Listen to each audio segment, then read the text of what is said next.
Our company is a trading style clothing, one-stop for shop and stylish and comfortable apparel. We believe that everyone deserves to feel confident and express their unique style. Our collection features high-quality fabrics, trending design, and timeless classic, all affordable prices. You are looking for new outfits, a casual everyday and wear to special occasion, Trend and Style Clothing has something for everyone. And our crisis is employee labor strike dispute. Employee labor strikes dispute happen when workers stop working to demand their better condition for their employer. They might want to higher pay, better benefits, or change to how they're treated at work.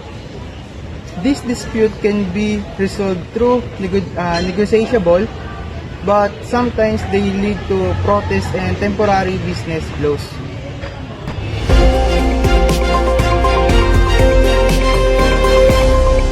Isang magandang umaga sa lahat. Nandito po tayo ngayon sa harap ng kumpanya ng Trend and Style Clothing kung saan nagaganap ang mga ilang pang-welga ng mga empleyado sa harap ng kumpanya. Ano po ang inyong dahilan bakit po kayo nagpoprotesta sa harap ng inyong kumpanya? Masyadong mababa ang sahod namin at hindi kami binabayaran ng overtime. Hindi rin kami binibigyan ng sapat na benepisyo. Pinaglalaban namin ang karapatan namin bilang manggagawa. Hindi sapat na mababang sahod para buhayin ang aming mga pamilya. Ang mga kondisyon sa trabaho ay hindi ligtas. Palagi kami pinag-overtime pero di kami binabayaran ng tama. Magbigay ng sapat na benepisyo. Sapat na benepisyo. Magbigay ng sapat na benepisyo. Magbigay ng sapat na benepisyo. Magbigay ng sapat na benepisyo. Magbigay ng sapat na benepisyo. Naiintindihan ko ang inyong mga saloobin.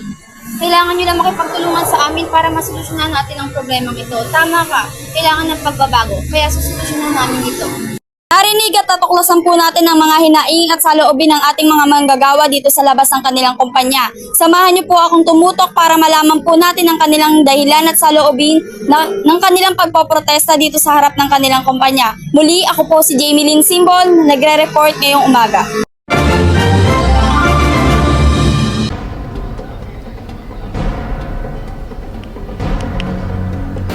Malaking problema ang kinakaharap nyo. Nirereklamo kayo ng mga manggagawa nyo dahil hindi patas sa sahod at hindi tama ang inyong pagtrato. Naiintindihan ko ang kanilang saloobin. Sir, based on Republic Act No. 602, establishes a minimum wage law and state that employees have the right to seek fair wages, shorter working hours, and better working conditions. Ginagawa ko naman ang lahat para suportahan ang aking mga manggagawa, pati na rin ang kumpanya. Handa akong ayusin ito at mabigyan sa kanila ang tamang sahod at benepisyo. Thank you for cooperation. Welcome.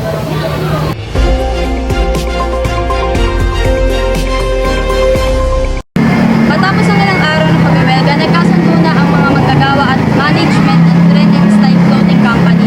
At narito po sa ating harapan ang CEO ng nasabing kumpanya. Ano po ang naging solusyon niyo sa nasabing issue?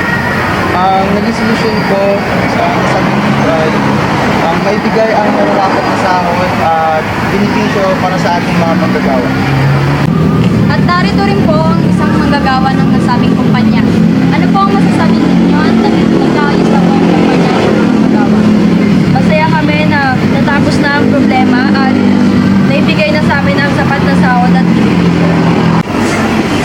Masaya rin ako at naging maayos na ang sitwasyon. Naway hindi na ito maulit pa.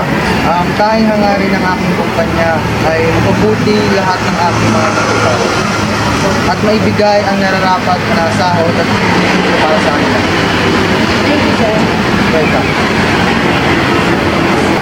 Atin pong nasaksiyan ang mga naganap sa kumpanya at mga manggagawa. Muli po, ako po si Jamie Lynn Simbol. Magandang umaga, bye. Employee strikes are a powerful stand for fair wages, safe working conditions, and respect in the workplace. Workers deserve fair pay, a safe environment, and freedom from fear or unjust treatment. Supporting labor strike isn't just about the present. It's a commitment to a future where dignity and justice in the workplace are the norm. By standing with workers, We advocate for a balanced, human work environment that values every employee's contribution and well-being.